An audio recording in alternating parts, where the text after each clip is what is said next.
I'm acutely aware of how depressing it must be for many of those on my left who thought they had seen the last of me in May to find me here in September and in a pulpit.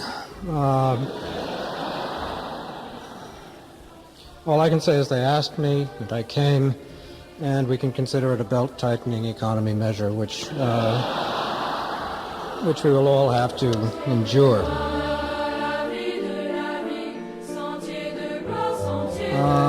So that I really wanted to talk about what was on my mind, and there's a lot on my mind these days, and whether or not it's coherent, whether or not senility has yet taken over is not clear to me. But I've worked at it, and I have some ideas, and those are the ones I will be exploring. I've chosen for the title, That's History. I won't be making a pitch for my own discipline, except indirectly, but I will be exploring some of the ways in which history, variously understood and defined, is playing an enormous role in contemporary consciousness. I want to look at history as it is present here and now in this chapel, affecting you and me. I want to look at the history which is happening in the Soviet Union and in Eastern Europe at this moment, which has incalculable consequences for you, me, and everyone else on this globe. And I want to look at the question of what kind of history we need to know and how we can use the history we study to achieve the goals that humans seek.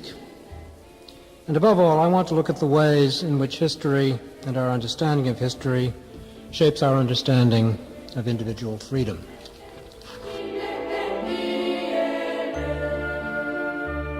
When somebody, President Bush, for example, says that's history, the implication is that whatever is being discussed is over, done with, irrelevant, unimportant.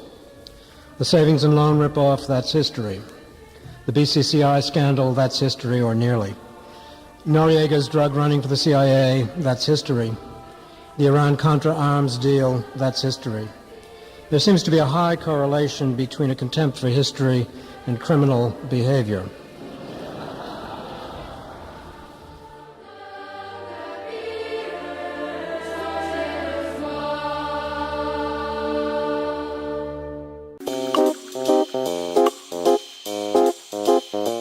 There was this man named Bob Carlisle, a legend already. I imagine he was probably all of 33 years old at the time. He kept us engaged and curious, and I know a great deal more about Saint-Simon and European and particularly French history in the 1830s and 40s to this day. And what I remember about him in the classroom was this amazing presence.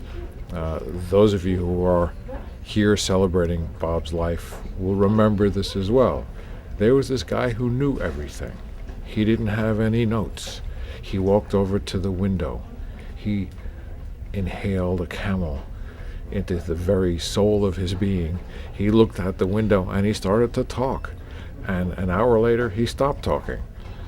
And there it was, this lost, dead world. He brought it to life. There was that sense of him being extremely sophisticated and knowledgeable. And he smoked all those horrible French cigarettes and was very, somehow dashing and really, really smart. I was very proud of, I think the first time around with him I got a B, and when I finally got an A, I felt as though I'd accomplished something. I think Bob's most endearing quality was that he, for me, let me loose. Not only did he know everything and had an amazingly rich command of the social and cultural and intellectual world that he was interested in, which was 19th century France, but he indulged me. He encouraged me to read. He encouraged me to study the kinds of things that I liked. He was demanding and tough and all that good stuff, but I just always felt a certain sweetness in his nature. He loved his subject. He loved teaching. He liked being at St. Lawrence. He really enjoyed life. He was very secure in what he knew and what he had to say and who he was.